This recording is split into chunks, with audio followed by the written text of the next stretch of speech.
This is the Side Hustle Show with Nick Loper, episode 5. Welcome to the Side Hustle Show, where aspiring part-time entrepreneurs learn how to turn their side hustle dreams into reality. Because your 9 to 5 may make you a living, but your 5 to 9 makes you alive. And now, your host, Nick Loper.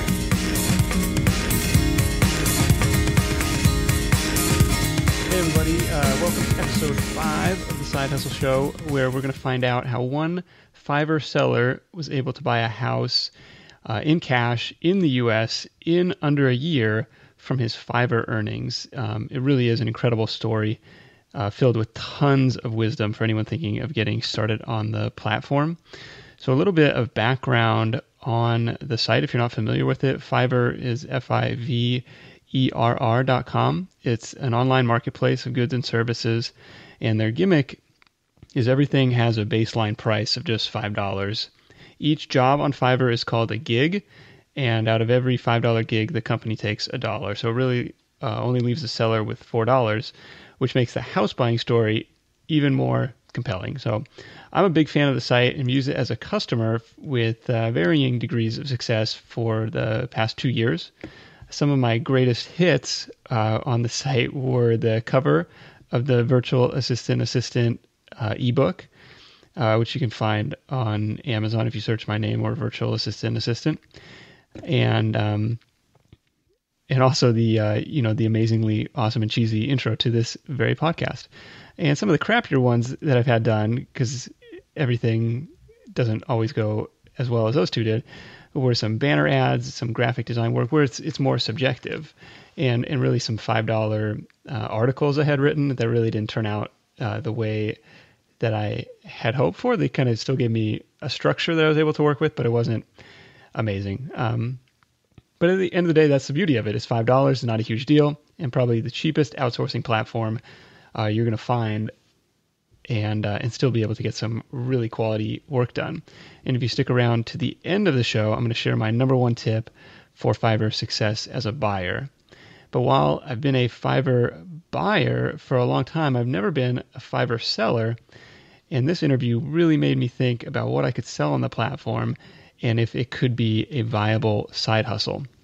And before we get into the interview, just a quick call for your iTunes reviews. If you haven't already left one, those are really important to help the show gain some traction in Apple's eyes, and could help bump the Side Hustle Show into the new and noteworthy section of iTunes, which is a goal of mine for the month. So thank you so much for your help with that. And if there's anything I can do to return the favor, don't hesitate to let me know. Okay, so the man of the hour in this episode goes by the identity AnarchoFighter, ANARCHO Fighter. And if you want to find his profile on Fiverr, it's fiverr.com/AnarchoFighter. And of course, I'll link to that in the show notes at sidehustlenation.com/episode 5. The interview is about an hour long, just for full disclosure. And Mr. AnarchoFighter speaks very deliberately. So this is definitely one I recommend listening to in 1.5x or double speed if you're not already. And that'll get you through it a little bit faster, and you can always rewind and take some notes in the spots that you need to. And with that, we'll jump right in. All right, so today on the show is AnarchoFighter from Fiverr.com, and one of a handful of Fiverr super sellers, and really excited to have him on the show. Anarcho, welcome. Hey, thanks for having me, Nick. I know that your listeners are excited, and we've got quite a full plate, so let's just dive right in. I know I'm really excited. So one of the things, aside from buying a house with Fiverr money, we'll definitely get to that down the road. But Fiverr has a reputation of being, at least in my mind, a site where people go to buy videos of people dancing around in chicken costumes and singing stupid songs and delivering birthday messages written on whatever. And so it's really cool. You found a way to turn it into a serious business. But I wanted to figure out how did you come about this? How did you get started? What about Fiverr made it appealing to set up shop? Sure, of course. And Nick, I want to start by saying, I mean, I think the fact that people will dance around as a hot dog or tell jokes that are appropriate for 7-year-olds is part of the strength of Fiverr. What attracted me to Fiverr is the distinction between a buyer and a browser. Most people think about the internet and their experience with it as a portal, if you will, almost a tap that they can turn on from which information will just flow to them, and frankly and typically for free. Now, as a hacktivist, I certainly agree with the idea that information wants to be free. And what I like is that Fiverr has allowed us to settle for starting at $5. That's a whole lot closer than we get from the, mega corporations or the content controllers that are operating on entirely different ideas about where you service people and how you deliver information. So I don't want to disparage the folk who are willing to spin a sign or give a testimonial as the bag man or rant about a love child that we had right. over a fling one night. I mean, I think that's very important. The other thing that it does, Nick, is it brings in people who don't have to be a part of the community at what I would call high cost to acquire amounts of money. In other words, Nick, if the whole marketplace were only people who were serious business folk, that's a much smaller market. That's true. Which means it's much harder to move them gently. And what do I mean by move them gently? I mean, for $5, give people a chance to taste a life that's bigger than the one they're considering right now. Okay. So you could imagine that somebody who's maybe had an idea, a hope, an inspiration in the back of their mind for some time to begin to, if you will, Nick, start a sideline hustle that could begin to transform their personal finances. If they could get access to someone like yourself, to someone with a great deal of professional skills, and do so at a taste for $5, that could be the catalyzing moment that launches them in the right direction. And I'm here to say, if they first came because of a dancing wiener, I'm all for that. Well, absolutely. Well, that's exactly what this show is about, what the whole site is about. So when you talk about a little bit more about the difference between it being a community of buyers versus a community of browsers. Absolutely. So we understand what the browsers are looking for. It's in fact what browsers always try to do, right? The search engines try to give us the greatest content that's the most relevant to our searches. But those folk are looking, again, typically for free. Whereas buyer communities, and there are others besides Fiverr, the one that I like to think of is eBay. Nobody visits eBay expecting something for free. Right. You go to eBay to buy and bid on things that you want, sometimes things that are quite far out, maybe not even terribly more shocking than chicken dancing. Right. So when there's a marketplace of buyers, a magic thing happens for folk who take the time to learn the skill of persuasion and creating an offer. When buyers meet an offer, e-commerce happens. And I like to say at one level, the fastest and surest way to change the world is to find a way to make a profit doing it. And that's what buyer markets do. And they solve the number one biggest problem, Nick, that beginners have. See, a lot of people think beginners have a problem with creating a product or that they have a problem with creating a website, these sort of technical things. And while that's somewhat true, the bigger problem they have is figuring out all of that, but not getting traffic, not getting qualified buyers to see their offers. So what Fiverr does is really solves the biggest problems facing beginners. Fiverr provides the platform. They handle the e-commerce transaction. They set up the system so that your offer is being put in front of the eyeballs of relevant viewers who, by the way, already have a working PayPal account. Exactly. And so they're doing the hard part, and all that the newbie is asked to do is to think of something that they're willing to start at $5 offering. So one of the things I do like to say, Nick, is imagine if you could be one of the first sellers on Amazon.com or on eBay, because right now there are only just under 2 million offers on Fiverr. Imagine if you could have been one of the first 2 million offers on eBay or Amazon, where you would be today. So that's a good point. So even as Fiverr, so how old is the site? Is 3 or 4 years old? It's 3 years old. Okay, so it's still relatively young, and so even though there are a ton of examples like yourself, people doing really well, it's still early in the grand scheme of things to get in, and there's still plenty of opportunity there. And not only that, but like every revolving parade, even people who are doing well on Fiverr, a good number of them won't be here a year from now for a whole host of reasons.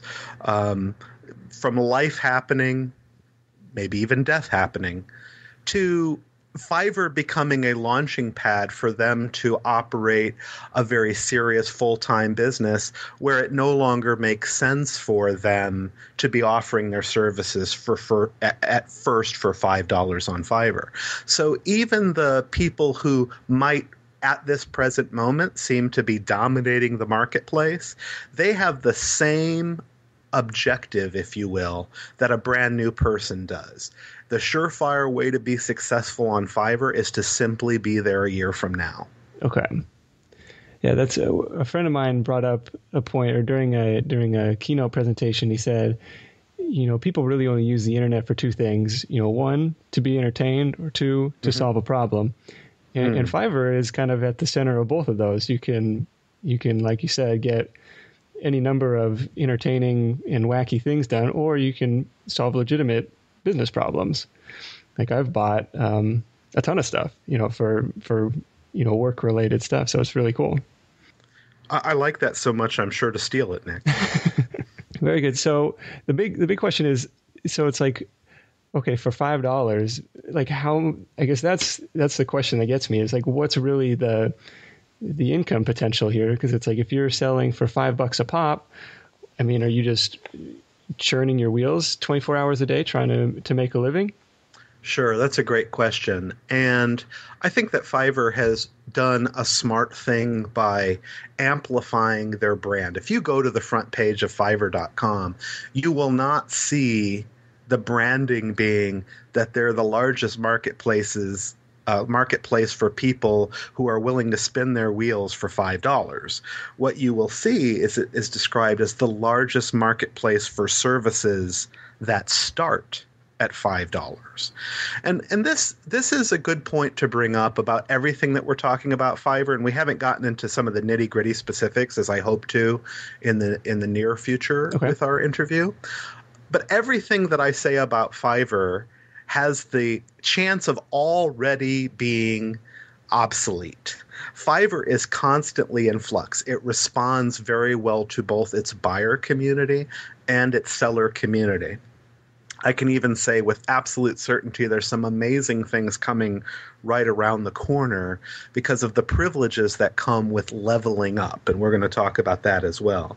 But as by my own personal experience, I want you to know that not a week goes by that I don't have a $5 sale that turns into a $145 sale, even as much as the way that I have my business set up, as much as a $495 sale. Wow. On Fiverr, with them handling all of the e-commerce part, the tech stuff that stops most people from starting. So I just want to emphasize that it is about starting at $5. But that starting at is key, and it is, not everything on the site is $5. No, and not everything that you would expect to ever want in the world is $5, right? I mean, you can get a hamburger for $5, but if you want a Kobe steak burger, it's going to be more. Right. So what are some of the strategies to kind of increase those prices? So do you do it as add-ons to the $5 gig, or is it something completely separate? The first thing I want to say is, if you're going to operate within the terms of service of Fiverr, and doing so is one of the surest ways to be able to be on that marketplace a year from now, right, you're going to want to make sure that everything that you offer a customer that you acquire from Fiverr is delivered on and offered on Fiverr.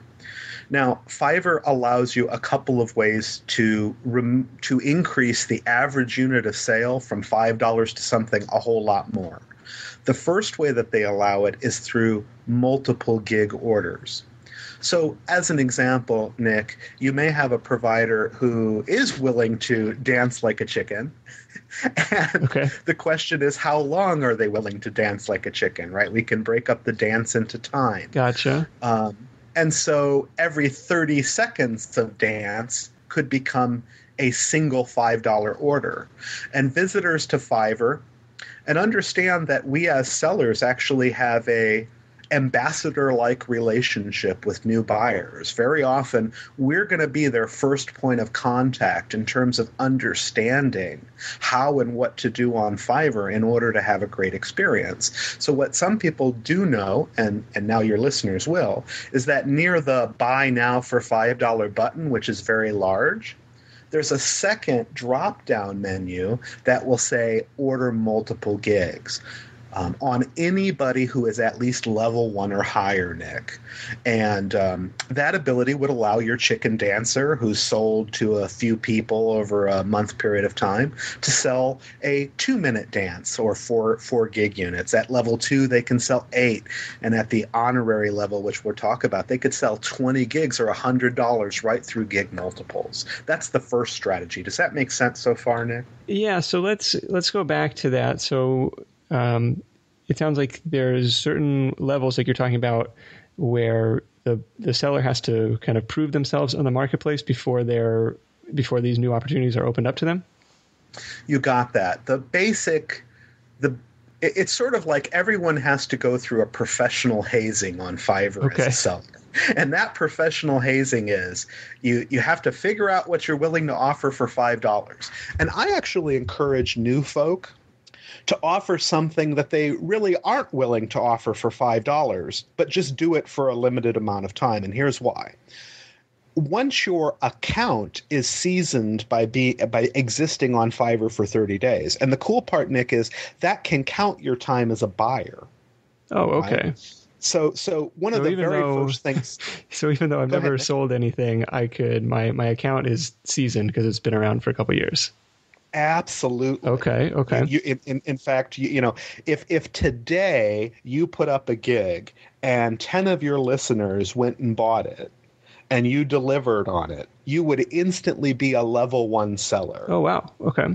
Now, someone who's never made an account, which is why I'm saying every one of your listeners right now should go to Fiverr.com and create an account, even if they don't yet know what they want to do as a seller. Certainly there's lots of things to buy, but even if they don't know what to do as a seller, make that account now because you begin that seasoning period. Okay, good idea. Mm-hmm. And so after 10 sales have been made, someone becomes level 1. So now you can begin to understand why the suggestion is to go ahead and be willing to do an extra amount of effort, work harder than you possibly should for $5. And the first thing I say to people is, you do that already for free. You work harder than you should for free on all kinds of things. So why wouldn't you be willing to work harder for somebody else for $5 and limit it to 10 times, Nick? Does that make sense? It's just a kind of a matter of building up your portfolio and just kind of putting in the hours at the beginning. Okay. That's right. It's almost like an internship. That's why I call it a professional hazing. Okay, as soon as that 10th order is complete, you become a level 1 seller, and the world just instantly transforms before you. And the good news is you can turn that gig off. Turning that gig off wouldn't change your levels at all. But here's what you get once you're level 1.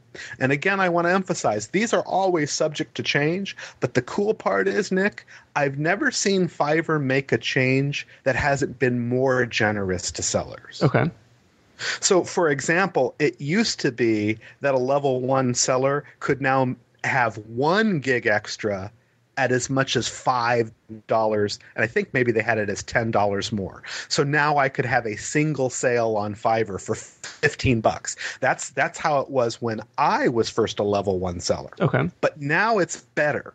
Now every level 1 seller gets up to 2 gig extras. And we're going to talk about exactly what that means in a second. And they can be up to $20 each. So what this means is if somebody bought both of your extras and the original $5 order, now you're at a $45 unit of sale that you've been given the tools, granted permission to acquire by simply making 10 successful sales at $5. Now are you seeing why it's so much more worth it? I can see how this can add up a little more quickly. Now, quick question on the cut that Fiverr takes. Are they still taking $1 out of each piece, or are they taking 20%? They are taking, 20% is $1 out of each piece. So yes. But on like the $45 order, for example. On a $45 order, or just for the math simplicity, let's make it a $25 order. Okay. Fiverr would take $5. Okay. So they are taking 20%. And let's talk about that 20% for a moment, because I actually neglected to even think about addressing this because I'm just so comfortable with it.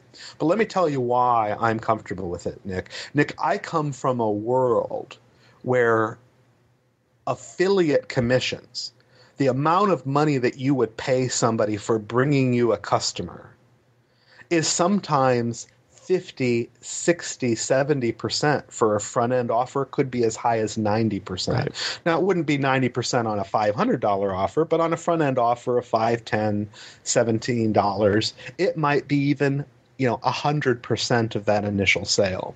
So for me, 20%, and I don't have to worry about my merchant account being shut down. I don't have to worry about my merchant account charging me a transaction fee for every transaction plus a percentage. I don't have to worry about the servers and the high-end Amazon S3 access for my videos. For them to handle all of that and bring me a customer, I'm more than happy to give them a 20% chunk. Right. Call it the just customer acquisition cost. Absolutely. It's the cost to acquire the customer. It's the silent affiliate commission, however you want to view it. But get over that 20% really, really fast. The other part is, as with any marketplace that's efficient, all costs get put into the price, right? I mean, so I'm certainly aware that if I sell a $100 gig, I'm going to make $80 out of it. Right. I'm conscious of that when I make an offer for $100. Okay. So that's a really good point too, because now Fiverr it's in their interest to encourage people to level up, like you said, because that means they have the chance to make more money too. That's right. Because at the end of the day, I mean, people are only going to have that. Tell me, Nick, are you familiar with the idea of a porcupine in heat? No, go ahead. Let me share this with your listeners. They'll enjoy it. It's certainly even appropriate for children who are listening, despite the sound of it. Porcupines, like a lot of animals, have a period of time when they're able to reproduce. What's interesting about porcupines is it happens very rarely and for a very small window of time. The fact of the matter is, buyers are a lot like porcupines in heat. And this is the power of levels as well. Because when you get somebody to try you out for $5 or even maybe a small gig extra, maybe $15 or a $20 sale, they're very likely to buy more from you after you deliver. And this gets to one of the strategies for increasing your ticket or the value of your customer that isn't even inherent in Fiverr itself. A lot of the best Fiverr sellers, myself included, when we deliver a gig, we make note of other services, sometimes even services we don't offer, Nick, sometimes services that our friends offer. but where we say, hey, while I was on your site doing such and such, I noticed this problem. Okay. I have a gig that can address it, or my friend has a gig who can address it. You may really want to consider that. And this idea of making a back-end offer right at the moment of delivery is extremely important, because your buyers are like porcupines in heat. And that's why your point is so solid. Fiverr's chance of getting a revenue from a person is the highest right after they've just bought. Okay, that makes sense. It's not necessarily seen as a hard sell or an upsell, but more of especially the way you pitch it, like, hey, I was on your site and I noticed X. That's right. And a perfect example for this is if somebody wanted to sell mobile compliant websites, sites that can be viewed on mobile devices in a comfortable way, especially if it's an Apple device that maybe can't see Flash. Okay. It's really nice when you're already on a website to say, hey, I noticed you had Flash on your site. And that means that blah, blah, blah %. I don't know what the facts are, Nick. It's easy to Google. That's the browsing side of the free information on the internet. Find out what percentage of people are using Apple devices and say, by the way, 1 out of 5 people visiting your site probably can't see it. Yeah. Okay. My friend over here, or this gig that I have over here, will solve that problem for you. It's very compelling.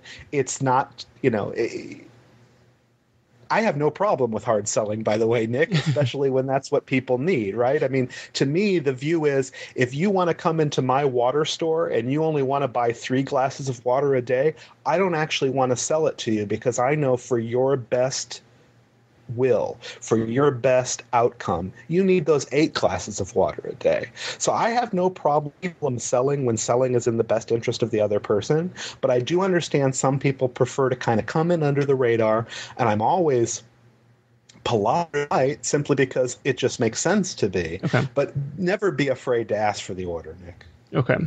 No, that's great advice. So kind of to recap where we've been so far. So level 1 is you've got 10 sales in the bank, and that gives you access to the gig multiplier and a couple gig extras. And so what comes after, I'm assuming level 2, but tell me about level 2. Absolutely. No, you're right. It's level 2. And let me make one more point again. Level 1 is those 10 orders on any account that's been around for 30 days or more. Okay, so there's a fixed time limit. Now, you could make those 10 sales. You could make them 1 a month for a year, and you'd be level 2, okay, right? Or level 1. Okay. Level 2 is a little different. Level 2 requires 50 completed gig sales, and it requires them in a 60-day period of time. Oh, okay. So at level 2, you're getting pretty serious. Almost 1 a day. You're getting almost 1 a day, right? It's also unclear, and I think this is an important distinction to make. There is reason to believe that it is completed jobs and not gig units. Now, what do I mean by a gig unit? Well, say somebody orders a gig from you and the $10 gig extra. In the business, we call that a 3 gig unit order. Does that make sense? Because it's 3 times $5. Gotcha. It appears that the level 2 requirements only consider individual orders. So you need to get individual orders from 50 different people. And they actually don't have to be different people. They can be the same person, but 50 different individual orders for as little as $5 and for as much as, your gig extras at that point, $45 will allow you. Okay. Now, once that happens, it gets very exciting because you go from having 2 gig extras to now having 3. And the gig extra unit is now the $5, the $10, the $20, and a $40 gig extra. Now, I've often wondered why Fiverr doesn't allow you a $30 gig extra. Okay. But they don't. And I just want people to be aware that those are the units that someone has access to. But if you think about 3 gig extras at $40 by itself, that's $120. Add the original 5 back in, and now you're able to bring in a $125 order as a level 2 seller. Okay. Wow. And guess what? It's actually better than I've said, because there's one more feature that kicks in at level 1, and it also gets bigger at level 2, and it's what's called extra fast delivery or super fast delivery. May I talk about that really briefly? Yeah, go ahead. So when you make your gig, you're going to tell the world, or you're going to make an offer to the world that I will go ahead and do this service or produce for you this service in a certain number of days. And the least you can choose is 1 day. And I think the most you can choose might be 29. I do believe that may be being reduced to 15. Okay. It has absolutely been reduced on the extras. When someone buys an extra, that can add extra time, and that's limited to a 2-week time frame. Okay. So let's imagine that somebody has forgotten their spouse's anniversary, and it's tomorrow. And you've offered to compose an original love song. Okay. Right? Might make for a good anniversary gift, but it ordinarily takes 5 days to be delivered. You can offer to the forgetful among us a way to make up the time by paying for the privilege of being put to the front of the queue to expedite the job. Hey, we see this in everyday ordinary life, right? You know, if you want shipping in 3 days on ground, I'll even give it to you for free. Exactly. But if you want overnight shipping, there's a premium for that. Totally. So would you consider it a best practice to perhaps put your original delivery time artificially slow to make the super fast delivery option more attractive? There are 2 strategies you can take. One is what I call the taxi cab flag drop approach. And that's where you make the super fast delivery a very small expense. So you make it the $5 choice. Okay. Because remember, once again, you're going to be able to pick $5, $10, $20, or as much as $40 if you're a level 2 seller. Okay. If you're going to make it a $5 and your goal is just to bump up that average unit of sale, then I do think it can be a good strategy to I don't really like the word artificially. I prefer to say to give you more than adequate buffer. How's that? Okay. So we're going to give you more than adequate delivery buffer. And for somebody who's willing to put just $5 more into that, you know, drop that, they're bringing that extra guest in the cab. So there's that immediate cost increase. And you're raising that average unit of sale. Then I think that's a very good strategy. The other strategy is you're really providing the kind of service maybe that requires that you interrupt your lifestyle. Maybe you need to set up a green screen to record a video, right? Okay.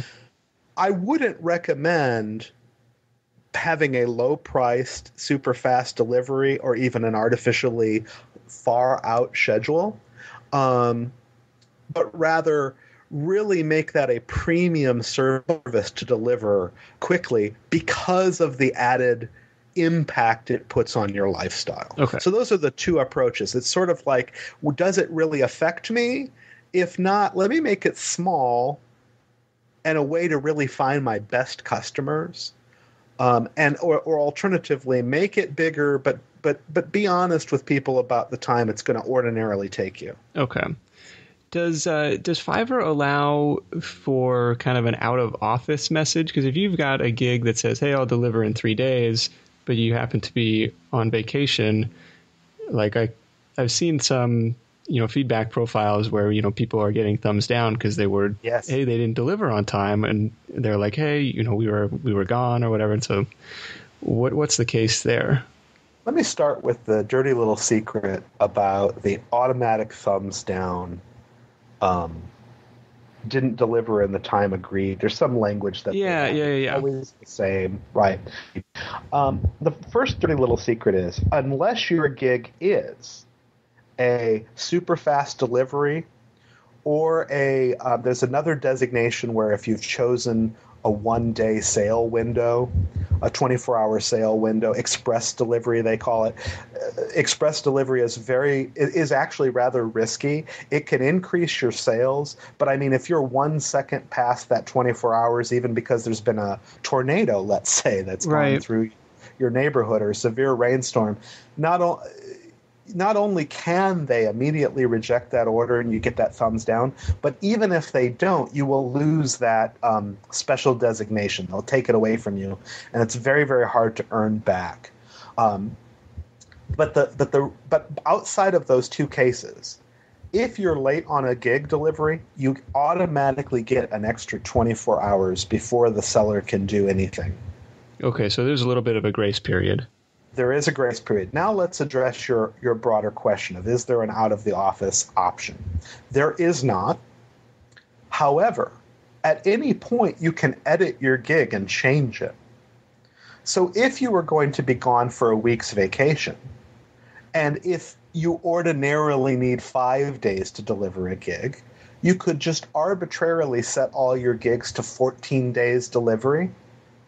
Okay. And leave on your vacation and hopefully come back to lots of orders. Gotcha.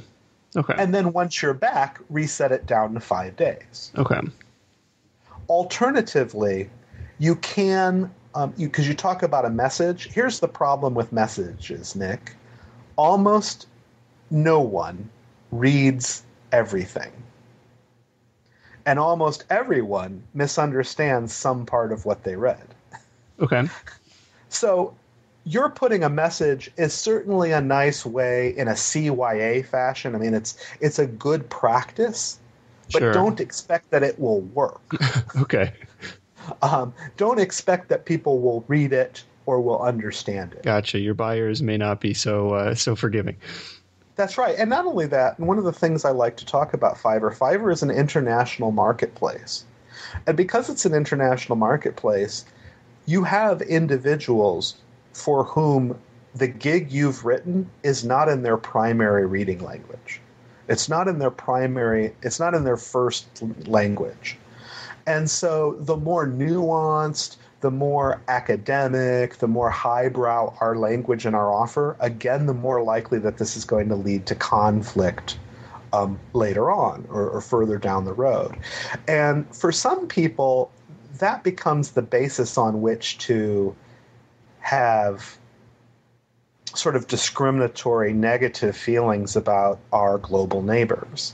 For me, it's a big part of what excites me about Fiverr. At the risk of sounding like a hippie rather than an anarchist, I really think that Fiverr could be a critical part to bringing around less war and world peace, and for the very obvious reason that the people are not going to support their nation bombing their customer. Okay. They are not going to support the nation bombing their supplier. They are not going to support the nation bombing their outsourced solution to a key problem that affects their pocketbook, Nick.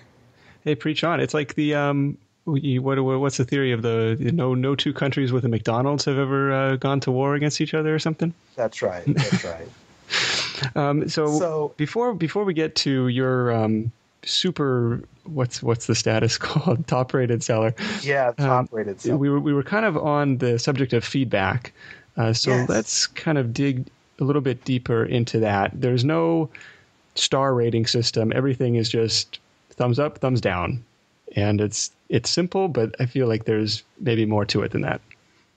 Oh, there's a whole lot more to it than that. And in a couple ways. Let me for a moment speak to the buyers out there.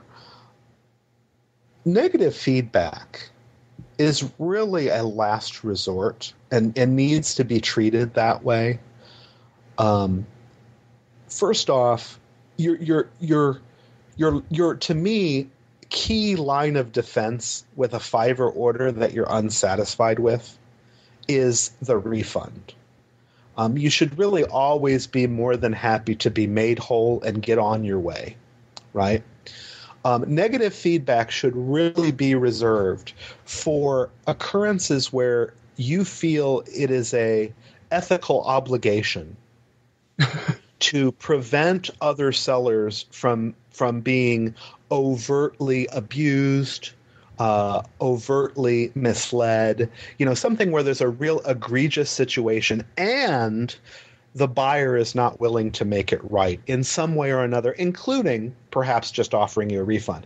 The fact of the matter is, no offer is perfect for everyone. We talked about the difference between the hamburger and the Kobe steak burger. Mm-hmm. Well, neither of those work for me. I'm a vegetarian, right? Okay. I want the soy burger. I want the veggie burger. So no offer works for everyone. We have to accept that. Thumbs down is not the way to communicate. This wasn't for me. Okay.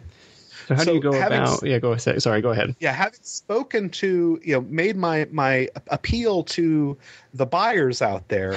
Most of your listeners here are building their own hustles. So some of them may be buying to support that activity, but they also may be listening today in order to get started with Fiverr. Exactly. So now let's armor the sellers with feedback strategies. Okay. Number one. Your first line of defense against bad feedback is to have lots of good feedback. The number one way to get feedback on a gig, because most people, once they've got their thing, they're going to, consume it. And they're consuming it off of Fiverr typically, which means they aren't there at the moment that they're most excited about your product to leave feedback. Does that make sense so far? There's a disconnect? Right. That you have to bridge as the seller. Okay. And the number one way to bridge it is to simply ask. It's exceedingly important. If you look at amongst all of my peers, and I'm peers with all of the Fiverr super sellers and top-rated sellers that are in a community together, and the number one distinction between those of us who have thousands of positive feedbacks and those of us who have hundreds are that some of us are simply willing to ask, and when we ask the right way. So may I talk a little bit about that? Definitely. Go ahead. Into the nitty-gritty. This isn't too advanced, is it? No, this is good. Awesome. So when I deliver a gig, I always make the point to say in the message, because you're allowed to send a message with the delivery, I always say, I hope that you're exceedingly pleased with the outcome for you.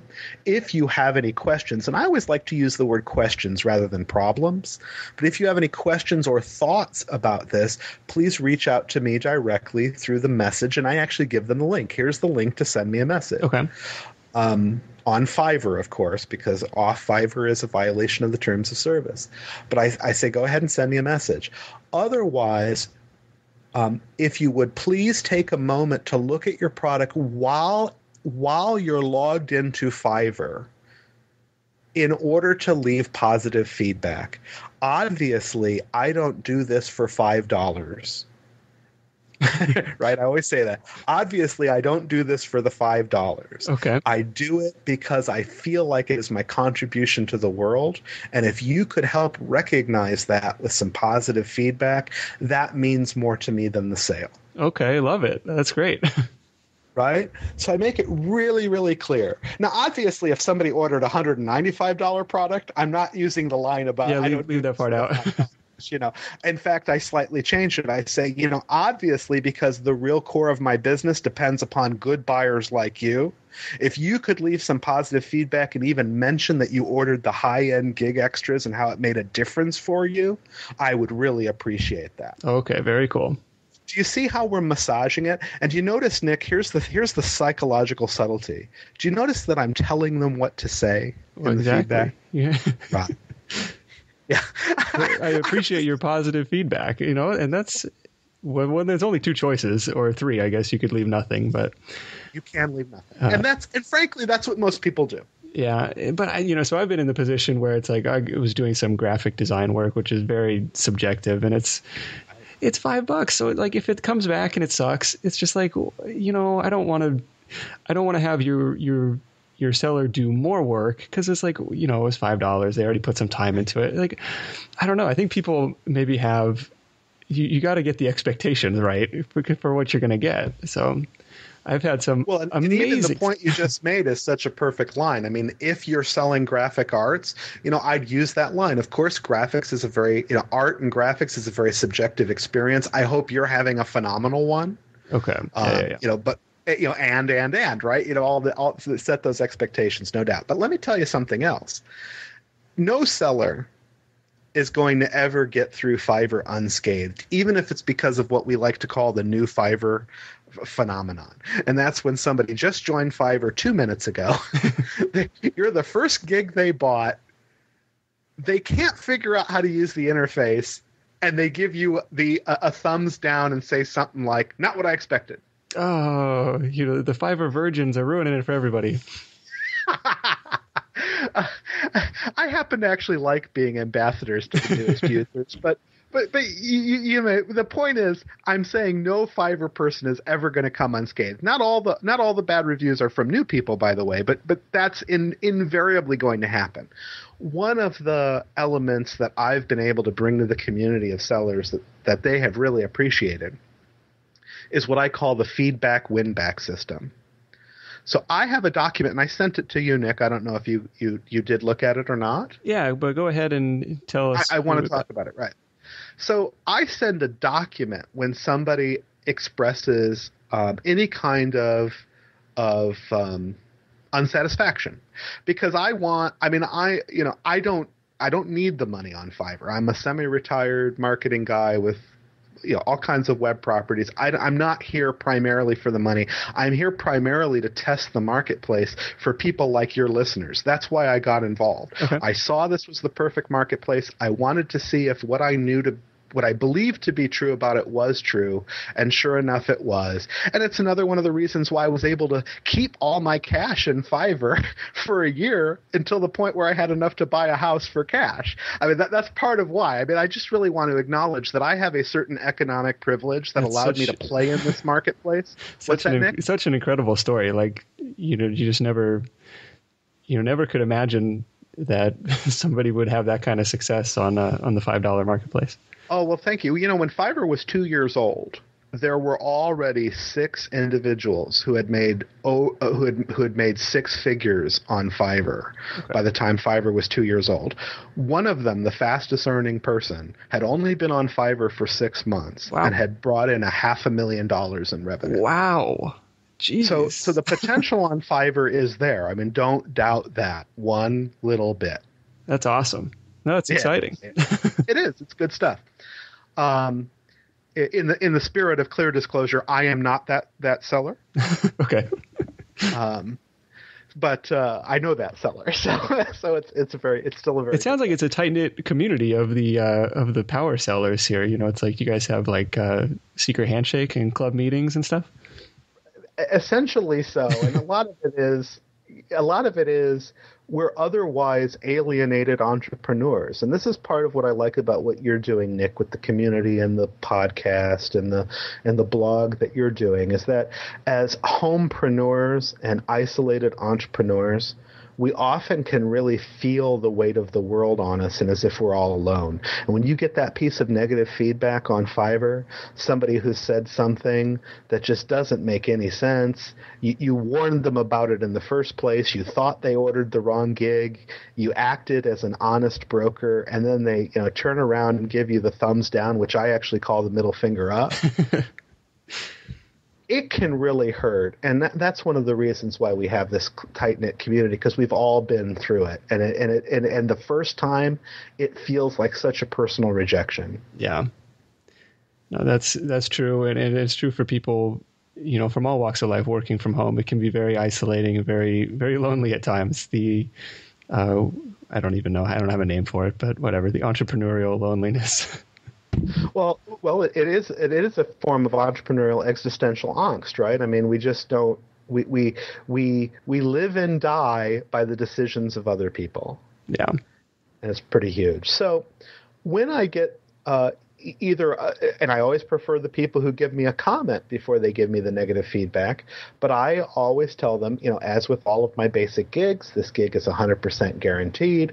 I do that because I know, no offer is one size fits all. I actually have the hamburger analogy I put right in the message, and I say, here's my process or my policy for issuing a refund. And my policy asks them to leave me positive feedback to the fact that I delivered the work, delivered it on time, and for whatever their reason or for no reason at all, I was happy to deliver a refund to them. So go ahead and other buyers can go ahead and order from me with confidence because they know I'm going to stand by my guarantee. Right. Essentially, hey, money back guarantee. There's no risk. So that's right. That's great. But the point being is it also becomes social proof, right? I mean, it's one thing if I say I guarantee it. It's quite another if there's in a row of 30 other pieces of feedback, one or two people who've said, hey, this just wasn't for me, or I changed my mind, and the AnarchoFighter didn't mind at all and gave me a prompt refund. He's a good guy. Yeah. And here's the other point. Because positive feedback is our number one defense against negative feedback, when you convert a negative feedback situation to a positive, or even you get some extra positive feedbacks from somebody who would have been disinclined to leave any feedback, you've really done a good thing for yourself with regards to protecting your business assets. Right. In this case, your reputation, Nick. Yeah, definitely. So kind of getting that initial feedback on those first 10 gigs is absolutely key for the first, for the people starting out as new sellers. And using a similar feedback script to yours, I think, is a great way to accomplish that. In fact, it's so key, Nick. Can we get a little black hat with your listeners? Absolutely. All right. So this works for anybody as long as you're a socially positive person enough to have 10 friends. Okay. Okay, so that's the qualifier. If you don't have 10 friends, this might not work. You may even want to work on that before you work on your business. Okay. Okay, so if you've got 10 friends, ask them to sign up on Fiverr.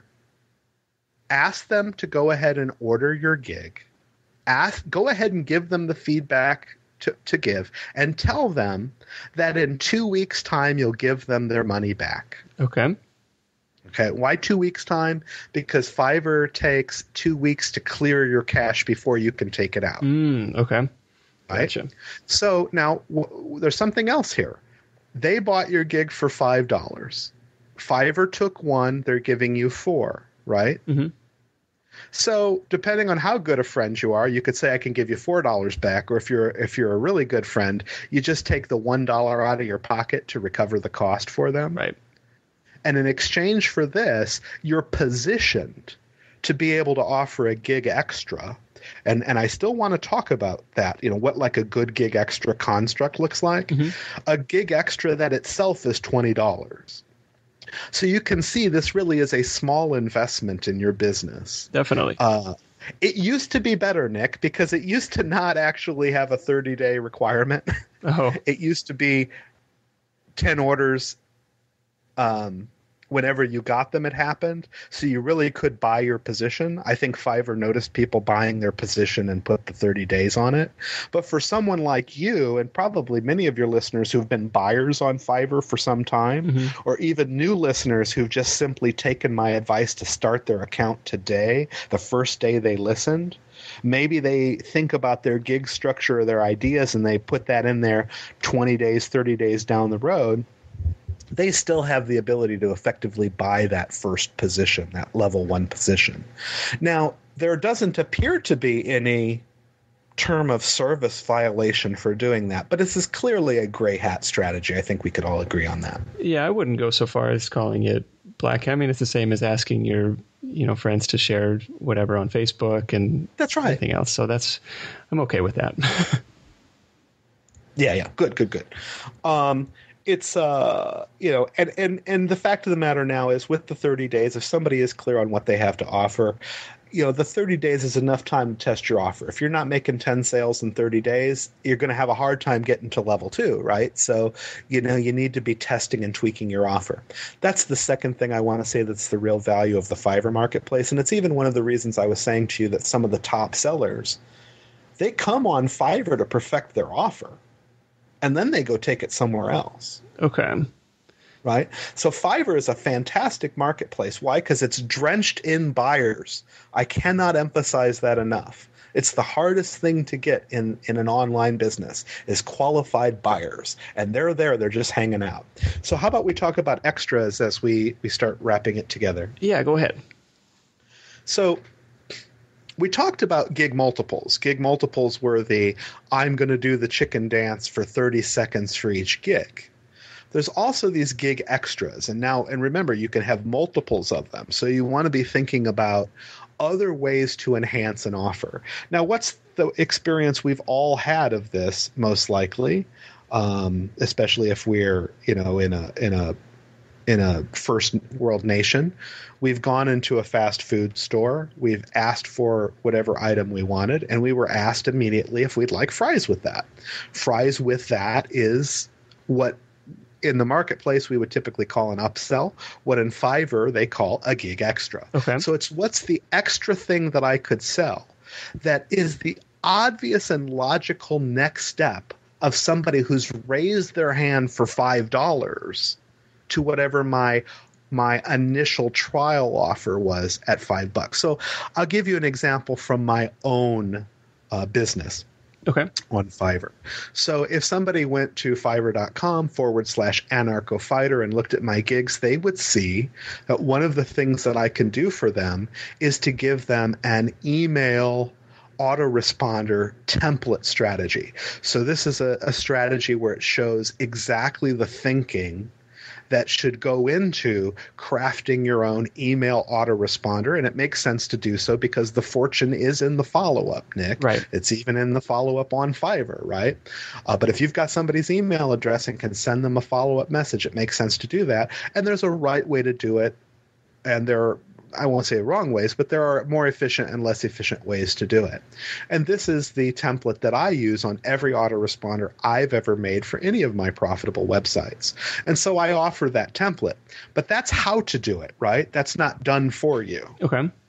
So what I do as a gig extra is I say, essentially, after seeing the wisdom of this, or if you simply don't want to invest the time, or if you'd prefer to have a highly skilled individual just do this for you, for $5 more, I'll write a single message, or for and then for $40 more, I'll write you a 7-message sequence. Mm-hmm. So that's a perfect example of a gig extra and the way you would think about gig extras.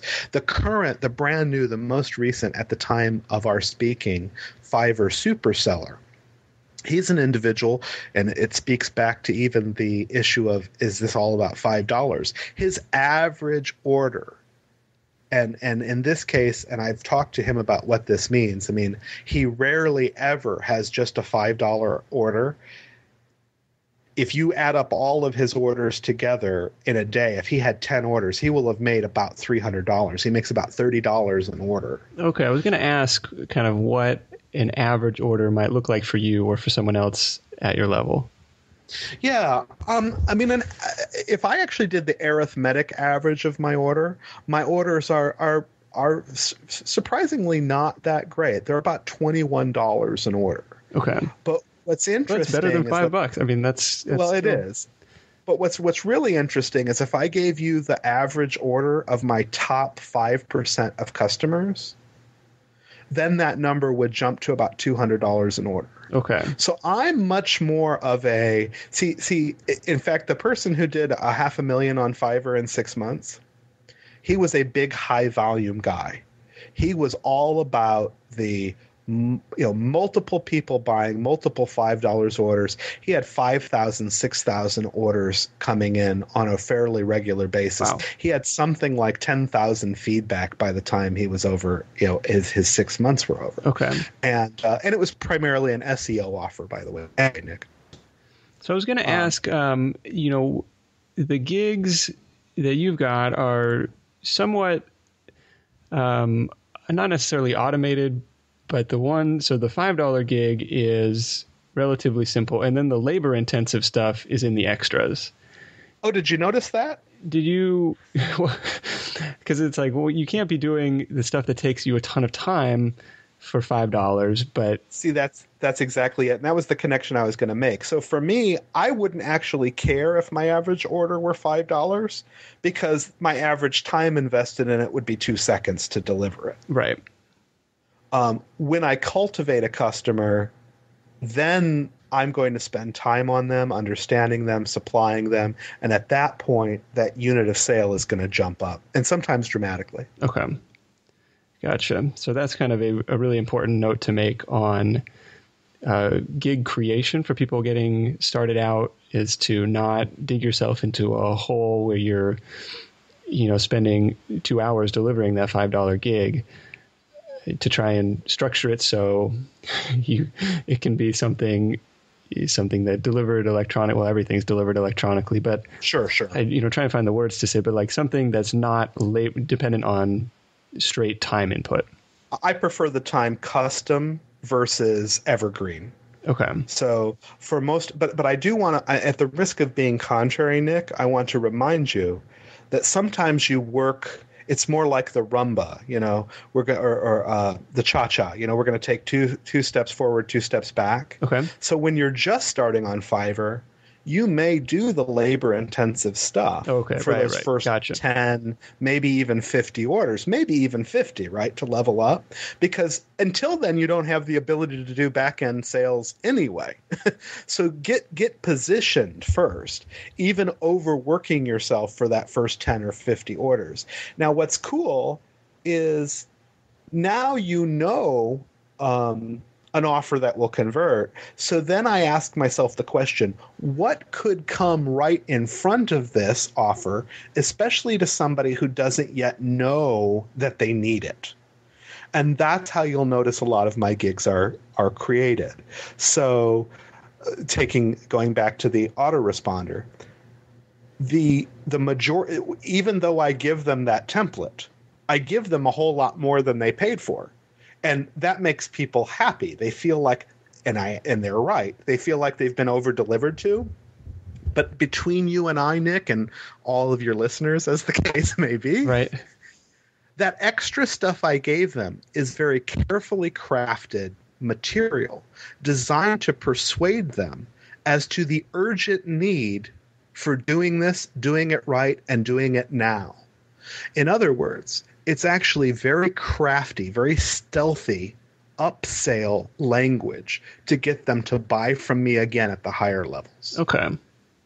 So in a sense, at the risk of being cynical, I'm selling a sales letter for $5. A sales letter with lots of value to it. But it is a sales letter for $5. And that's a pretty good job if you can get it. Right. No, that's not bad. Very cool. I do want to emphasize, there's nothing new here. U.S. News and World Reports comes out with special magazines. They even have a higher price than their usual magazine. The one that I always think of and remember is they had the episode when Dan Brown's The Da Vinci Code came out. Now, this magazine was $7.95 on the stand. They sold a bunch of them. And it was a 96-page sales letter to buy the video on the Da Vinci Code secrets. Oh, wow. So this exists. I mean, this is a model. Information is the best way to sell more information or services. Okay. And that's really what we're doing. That's what I'm doing on Fiverr. It's not the only way to do it, but it's how I do it. No, that makes sense. So very cool. Any other tips for people just getting started with their account? I guess we're kind of running up against your next meeting here, but I wanted to get a little bit more. We didn't touch on everything we had in the notes. Well, I wanted to talk about the top-rated seller designation and how that's kind of behind the scene, or somewhat, you said honorary by... It's an honorary designation, and by that I mean you can earn level 1. You can earn level 2. I don't mean to suggest that top-rated sellers haven't earned it, but there's no written policy. There's no guarantee. Somebody could have the exact same sales as I do, and they may not be a top-rated seller. Okay? Top-rated selling is very exciting if you can get it. Here's why. You now will have 4 gig extras, and they can be up to $100 each, Nick. Oh, wow. Okay.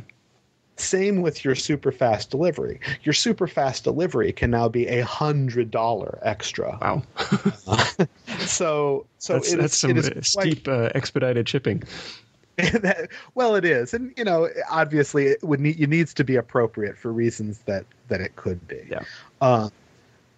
So, the case being, and of course, you get a nice shiny gold medal ribbon on your profile. So it's just more social proof, and it's as a buyer, it says, I'm going to get good value from this guy because he's been around. He's a top-rated seller. It's probably the best sales tool above and beyond, the videos and the copy and all the feedback. Like that's kind of, like you said, a badge of honor that really, I imagine, helps close a ton of sales. It does, and it made me crazy for the longest time because there were no set rules. I mean, I'm kind of a life hacker at the core, and so I like to know the rules and then think what's the fastest and easiest way to achieve it. Yeah, it made me crazy for the longest time. I have to say and tell on myself here that I requested review for top rater seller status 6 times. Before I think I kind of started to figure out what to do. And if you don't mind, I'd like to tell your listeners what I finally did, because maybe they could use this same approach. Yeah, go ahead. Yeah, good. It dawned on me, since there aren't rules for how to become a top-rated seller, there weren't these numerical hurdles to jump. Right. That certainly you still needed the numbers. That wasn't the place to focus. And what I focused on was the intangibles. And so what I did is, after having sold over 1,000 gigs, and those are gigs, not gig units. In fact, I checked the video again, and at the time that I ended up getting the award, I had 2,100 sales to individuals on Fiverr. Okay. But what I did is I sent them a screen capture video that I spoke over, showing them how I take my business at Fiverr very seriously. I showed them my Fiverr accounting spreadsheet that I had built out, and I showed them my contacts, my follow-up contacts with customers. I showed them what I called my windows of opportunity spreadsheet, and this is where I put all of my gigs on the top columns by name, and all of my customers that I've ever had by their Fiverr name on the down along column A. Okay. And essentially, I put an X everywhere a customer has bought something from me at least once. And if they haven't bought something from me, I do that strategy where I look to see if maybe they need it. Okay, gotcha. And I walked them through all of the, frankly, hustle that I put into growing the Fiverr business as fast and furiously as I did. And that is why they ended up making me a top-rated seller, because I made that personal appeal with a video and spoke to something that probably made them feel really good about their business, that somebody else was taking them as seriously as they probably do when they're looking at taking their children to school or going to bed at night thinking about the future. And that was key. And as it may well be no surprise that when I sent them the testimonial of my buying a house for cash, that's when they made me a Fiverr super seller. Yeah, they're like, well, we're paying attention now. This is great PR. Right. That's right. From the PR pro yourself. Well, thank you, Nick. I appreciate it. No, that's such a great, inspiring story, and that's probably a good way to wrap it up with the purchase of the house for cash. Even that's just incredible. And it was in under a year, you said. It was just shy of a year. In fact, my year on Fiverr began the 29th of March, and I closed on the house in February. Wow, that's fantastic! Congratulations. Thank you so much. Bye for now, Nick, and thanks to all the listeners. Get out there and hustle. Hey, thanks so much for coming on the show. All right, tons of great stuff in there from the one and only AnarchoFighter. Create a Fiverr account today. Think of what you can sell for $5. Level up, create your gig extras, and start making some money. So thank you for sticking around until the end of the episode. And so as promised, I wanted to share my number one tip for success as a Fiverr buyer. So what you want to do is use the search function for whatever you're looking for. In this example, I'm looking for video testimonial. So when you search, you'll notice that the gigs are sorted by what Fiverr calls auto. And that's not what you want to sort by. You want to sort by rating, which is the next button over. That's going to put the top-rated sellers at the top of the list and give you a much better selection to choose from. You can compare among these sellers that have the best performance history on the platform. These guys are the ones that have delivered, like AnarchoFighter, hundreds of quality gigs and have put in a ton of hard work to build up their reputation and their feedback ratings and their safety in numbers. And I've had great results going with these proven leaders in the marketplace instead of taking a chance on somebody new. The other thing I also like to use is the little heart symbol on Fiverr that allows you to collect gigs.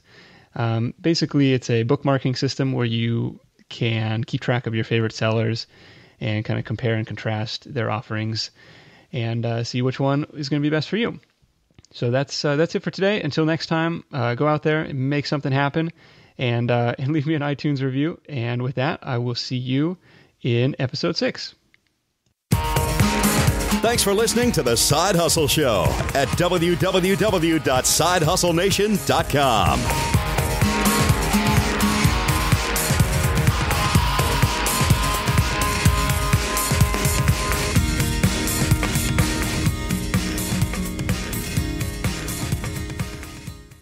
The fact of the matter is, buyers are a lot like porcupines in heat.